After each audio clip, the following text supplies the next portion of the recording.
Chapter 10. Claudia was sitting on top of my papers, flattening them out of existence. She was sipping a diet soda ever so nonchalantly, and her eyes seemed to be at ease from the usual harsh glare, crazed look. Her hair was pulled back into a collective bun, with hair strands cascading out of it. She had a straggly band of hair acting as a bang.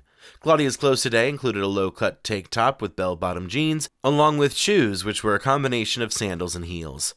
Haley hadn't changed much from the last time I saw her. She was currently sitting on the edge of Mariah's desk, but only with an inch of butt actually in the seated position. Haley also had a diet soda, but she cradled it in her hands like a child. Haley's hair fell long and was parted to one side.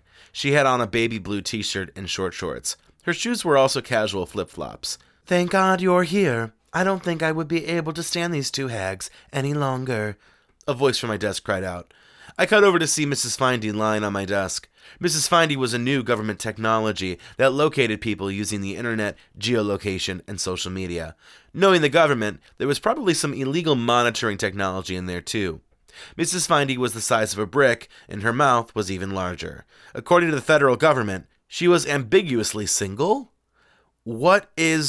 I was confused at Mrs. Findy's presence, but remembered that Anthony had dropped her off so he could find Claudia and Haley, and it turned out that Mrs. Findy had achieved that goal by bringing them to us. "Shut up!"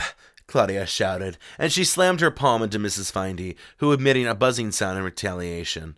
Claudia slammed down at Mrs. Findy again, who remained silent. "You activated the volume button," Mrs. Findy screeched, louder than ever. "Anyway, these two are uglier than sin."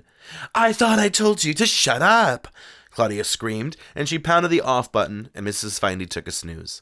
Haley gave us a cute wave with her soda-free right hand. "Hello, we aren't here to fight. We just want to meet up with you all again." "Well, what a fun celebration," Mariah bickered. In case you weren't able to tell, Mariah was being very sarcastic. I pouted. "That's rather icy." Haley popped on a sad puppy expression. "What do you want?" I snapped. "Last time we saw you, the two of you burned down a house, killed Larry Elroy's mother, and then stole a car. And now you've been trying to run us over." Claudia laughed. "Very good. I'm surprised you were able to list all that." "Not our most memorable work either," Haley guffawed.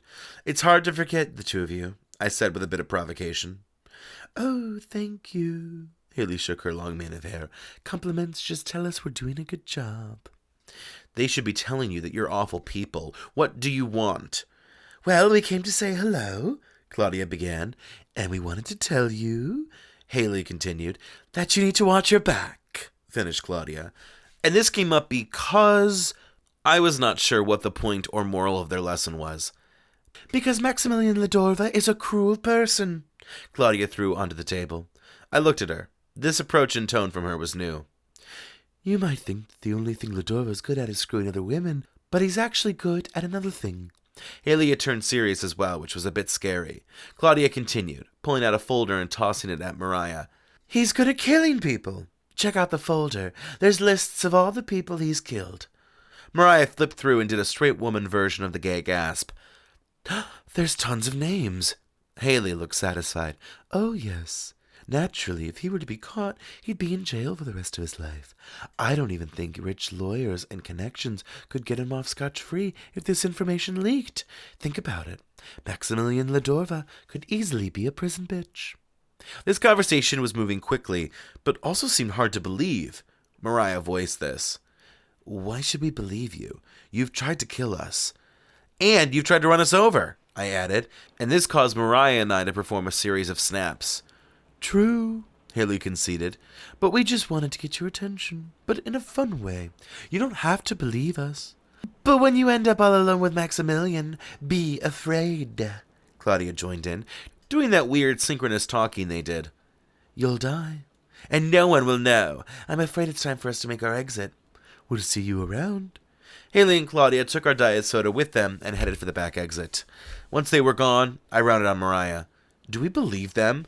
"This is all we have." Mariah picked up Mrs. Findy and pressed the on button. "Maybe we should look into this." "Let's type these names into the system," I sighed, knowing that typing names and looking for information wasn't the dream job that I wanted as a child. Or now. We spent the next couple hours looking through the people that Claudia and Haley had given us. It was true that all of the people were currently missing, and their bodies had not been found, But I wasn't sure what the connection could be to Maxamillion. These cases were all over the last decade, ranging from teenagers to older people. This doesn't make any sense, I looked to Mariah. If Maxamillion had all these people killed, why? Yeah, I can see Maxamillion having someone killed, but this old lady? Mariah showed me a photograph of an 82-year-old woman who looked like the worst thing she did was add raisins to potato salad. Alison joined us soon after, wearing her version of a sexy date outfit, which included some short, sheer elements. So while you were digging around to see if Maxamillion offed these people, I found a 10% off Stampy's Diner coupon. Are you hungry, Alison? I asked. Maybe, and it's less about the food and more about stalking the place out. We have our dates in a couple hours, Mariah reminded us. Do we really need food right now? I'm thinking a snack so I don't overdo it later tonight, I sheepishly confessed. Mariah actually seemed impressed by the idea. It was 5 o'clock. I guess we could break for dinner, but we were going to have to use the coupon. Let's call Vegas and Bambi, I suggested. Then they could help us. How? Mariah asked. Well, maybe they can give us their take or identify any of these people, I shrugged. And if they can't, it will just be a half hour to eat and pay, Mariah sassed back, unless Sandra's working. 20 minutes later, one phone call and a complaining Alison later. Vegas, Bambi, Alison, Mariah, and I were all sharing a booth at Stampy's Diner. Apparently, Sandra Volsic was not working because service was exceptionally faster compared to the other day. Vegas and Bambi had changed into normal clothes. For Bambi, it was a leather top. Vegas was wearing a latex cocktail dress colored hot Barbie pink. I have no clue why Maxamillion would want to kill these people. Vegas was pouring through the folder that Haley and Claudia had given to us. Do you think that Maxamillion stole jewelry from them too? And does that mean he will kill me? The idea of Maxamillion stealing random people's jewelry feels like small potatoes compared to murder, I said. But I have no idea what these people were killed over. We're not even sure if they are connected to Maxamillion. As for your safety, I can't imagine you're in immediate harm. I would just be a bit more careful. Do you have an alarm for your house? I have two. Vegas held up her hand with 2 fingers, as if I needed a visual reference to what 2 looked like. You can never be too safe. Where did you get this information from? Bambi probed. From 2 psychopaths, Alison responded, working on opening her 10th mini creamer to pour into her small cafe coffee mug. We're not sure why they gave us this information. Even if we don't know what their motive is for giving us this information. But we need to talk about tomorrow. Jenna is going to give us access to the house where we can confront Maxamillion. But how on earth are we going to approach this whole thing? Alison took a big obnoxious sip of her coffee, careful to not mess up her makeup. Well, we could ask for the ring back, or threaten him with violence. Vegas and Bambi followed up with some vigorous nodding. Mariah and I both let out exultations which seemed to sap energy out of the room. Or, Mariah butted in, we can trap him and make him give the ring up. Oh, definitely the second option, Bambi said in awe, like Mariah had solved world hunger. We can use our cool weapons to draw him in, and then threaten him, and then beat him until an inch of his life. No! I shouted across the table. This drew stares from senior citizens and the coupon people. We're not going to kick Maxamillion's ass. It's not right. Vegas disagreed. What do you mean it's not right? He stole my ring. He deserves a good punch, or a bullet hole. At the mention of bullet holes, Alison's face flickered with amusement. No bullet holes, I yelled. He loves to ruin all the fun, Alison complained. I remember when we were driving on the highway at like 90 miles per hour and he said to slow down. Debbie Downer over here. I gave Alison a look that made her turn around and take another long sip of her coffee. But we need to seriously think about this, I told the table, trying to make them see reason. We have to have an idea, and we need to follow up on that idea.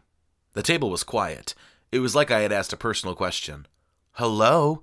I whined. Hello? Well, what do you want us to say? Vegas said, moving to sip her large glass of water. I would like to hear some people's opinions. I caught myself on the verge of shouting and pulled back. Again, silence. We aren't going to get a simple handout, let alone a ring, if we don't concoct a strategy. No response. It was still silent when we were handed our orders. I had gotten a side salad and a roll. Mariah had gotten mozzarella sticks.